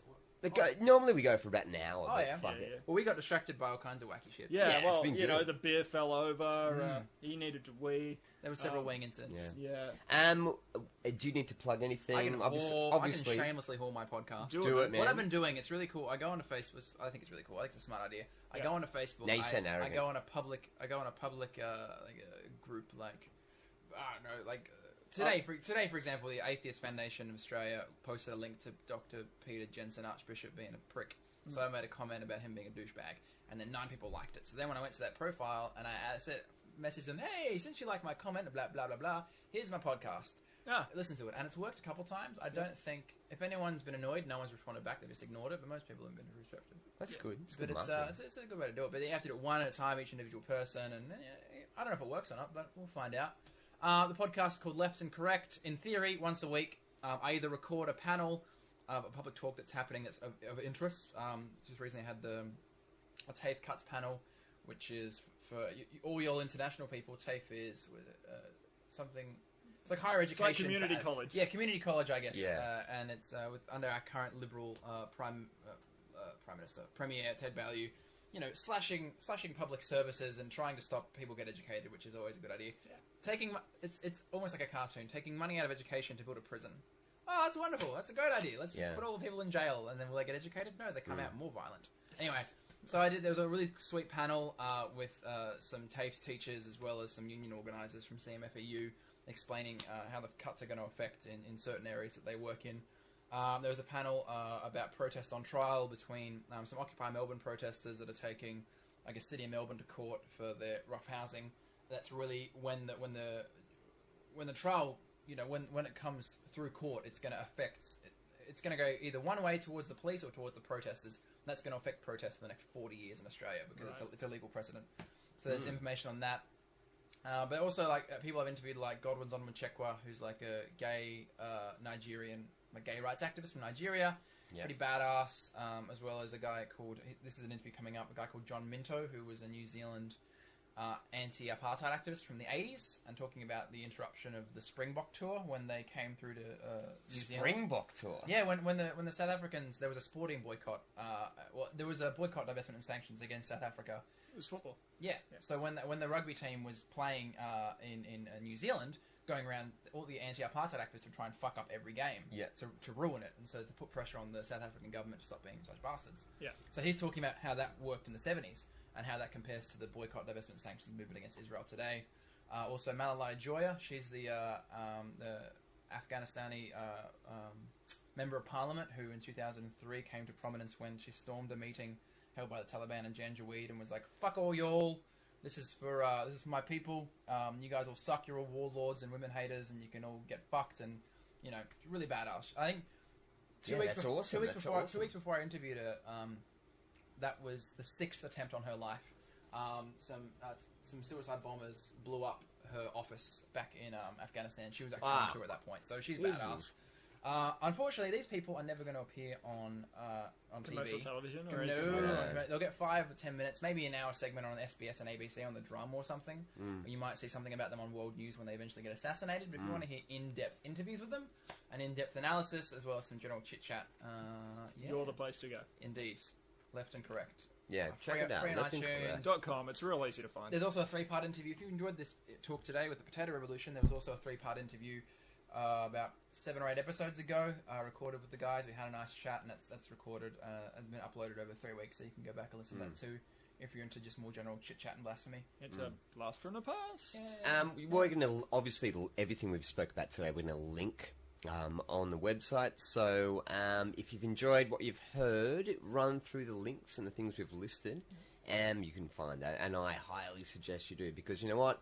If you've listened to this and you've enjoyed it, but you know what? It's free. You haven't paid for it. It's free. Then guess what? We're linking you to other things, so you can enjoy other things as well. So you should do it. That being said, you should totally donate.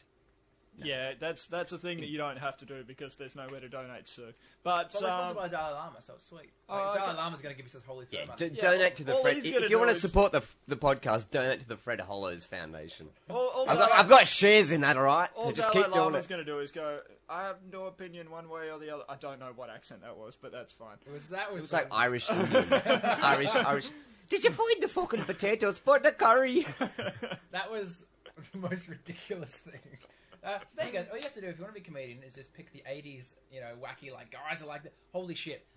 Sorry to jump back again, but you know that guy, what's his name? Chris Franklin? Yeah. Yes. Oh, Jesus, yes. He's still doing his thing with his mullet. I was completely... I mean, I don't know the guy, so I don't want to rag on him, but he hosted Fluid Oil's comedy this week. How was that? I bailed, dude. I couldn't even handle the first act. As an MC, my idea, what I like an MC to do is work the crowd up, introduce what the night's going to be about, get the crowd going, and then, ladies and gentlemen, our next actors, blah, blah, give them a round of applause, come on! Yeah. Like that sort of shit. Not spend 15 minutes going, this is my material. There was, he hosted a thing during the comedy festival called Politically Incorrect. Right. Now, was it politically incorrect night of comedy with, like, people get up and do stuff and that's supposed to be offensive, I guess. And I just saw the sign and the ad for that, and I was like, it's going to be a mixed bag. It's probably going to be some stuff that's quite funny, and some stuff that people will be laughing for all the wrong reasons. Yeah. Like, Jews. You said it because I was thinking it, and then you said it. Oh, let's be friends. There's going to be some of that, but how did I get to Chris Franklin? Oh no, when you made the accent that was like Indian and Irish. The combination of two accents, I was imagining that was prime comedy material that you were How long has has that guy been doing it for, though? He's been doing it for a while. at least, like, since about 98, I think that's when the bloke... He was out before Bloke. He was been gigging comedian. Oh, that's what I said, at least. Whoa, fuck. Yeah. Like, I heard of him back in I don't know. I've never met the guy, so I don't know what he's like off stage. I don't know how much of his stuff on stage is mirrored in what he is like in real life. Yeah, like, I mean, I obviously don't know what? say I reckon he does bad about like, him, but... It's a real fucking good character if that's not him. Wow. It's amazing, yeah. Yeah, but if it's not a character, he can go suck a bunch of dicks. That being said, hey man, I got nothing against you. So suck a bag of dicks. There's a bit of a conflicting message in there. Look, on that note, though, like, if you do like us and you've discovered us on Facebook, talk to us. Also, just like the group. Like, there's the page, and there's... No, not the group. The group's the one you don't want. The group's the one with the little, devil horn hand thing next to it. Who knows how Facebook You works. want the one that's got the picture of the, like, us in, like, red, looks like an album cover sort of thing. That's the one that you like. Like that one. Get the numbers up. If you listen to us on iTunes and you like it, rate it. For fuck's sake, rate it. Nobody's rated it. Like, we don't know if you're out there listening or not. And if you don't like it... Apparently there's some Chinese people listening. Yeah. That was a point I was going to bring up. Sorry to go back again. Okay. I can't help it. But when you mentioned, to bring it all full circle, when you mentioned the fact that there's Chinese people listening, that could be various Secret Service members listening. Yeah. But they don't talk to each other, because there was a thing that happened in Hungary when they had the communist rule going on, where they had the secret police, and they had, like, another branch of, like, the government police, that, like, they were representing the Russians, and they'd both spy on each other, so they'd often set up elaborate schemes. Oh, wow. And they'd accidentally punk each other and be like, oh, fuck, I thought you were a dissident, protester, but you're actually from the Secret Service, and they'd jail each other and put each other. So I just imagine a whole bunch of Chinese, like, Secret Service people, like, sitting around listening and being like, we should form a potato revolution meeting, right, guys? And they're like, yeah, and they pounce on them. It's like, oh, you're just from a different province. Fuck. So you've just got a whole bunch of, like, Secret Service people just listening in and hoping and praying. And there's also another thing. As long as they're entertained, it's cool. There's a podcast which everyone should listen to, by the way, if you're interested in politics. But also, it's quite funny, called the Pure Poison Podcast. Right. Unfortunately, it's closing soon. It's a lawyer, a blogger, and also another blogger, Jeremy Sear and David Gorkroger. They do a podcast just disseminating the Murdoch press, and they have a section once a week called Lol Bolt, which is laughing at the random shit Andrew Bolt says, and he says some horrible stuff. I didn't realise how vitriolic and crap it is. Anyway, so yeah, they mentioned he's a lawyer, and did I have a point to this part? You were just saying listen to it. Yeah, so listen to it, but there was a link to that as well. Oh yeah, because of them always going after the Murdoch press, they know for a fact that a lawyer gets paid X amount an hour, and they get paid a fair amount to sit and listen to the show once a week to make sure nothing litigious is being said. Then they can sue. So obviously, as a lawyer, he's got to then make comments to litigious every week and say, okay, by the way, guys, that was parody, this is satire, this is blah, blah, blah, blah, blah. You can't sue us. I'm a lawyer. What a head fuck. Let me just throw that out now, that this is parody, this is satire. And everything I've said is a definitive personal opinion, both accusatory and I would say factual. Yeah, so if you're going to jail anyone, jail him. Jail him. I've had plenty of opportunities. On that uncomfortable silence, we should end. Yes, I thought when you clicked the button, that was you ending there. that was a bit weird. No, it's Evan, so obviously Left and Correct, we can find you there. Thank you very much for being on. You go on YouTube and look up Contraceptive Elbow. It was supposed to be like a comedy website, but it's pretty much all my videos that I make. Any protest in the city, if something's happening, especially when it comes to any pro-Palestinian solidarity actions or whatever, I've been filming that. I'm also trying to film interviews, and if you go look up Contraceptive Elbow, you'll find you might have seen it. I made youtube.com/contraceptive elbow. Might be user/contraceptive elbow, or if you just like YouTube just contraceptive elbow. Yeah. Okay, cool. Or if you Google it, there's a website, and you'll find it. But it's linked, and you can watch some footage of protests and stuff that's going on in the city and that. Awesome. Groovy. Well, this has been episode 4. It's been fantastic. I'm Morgan. That's Andy over there. And thank you, Evan McHugh. It's been fantastic.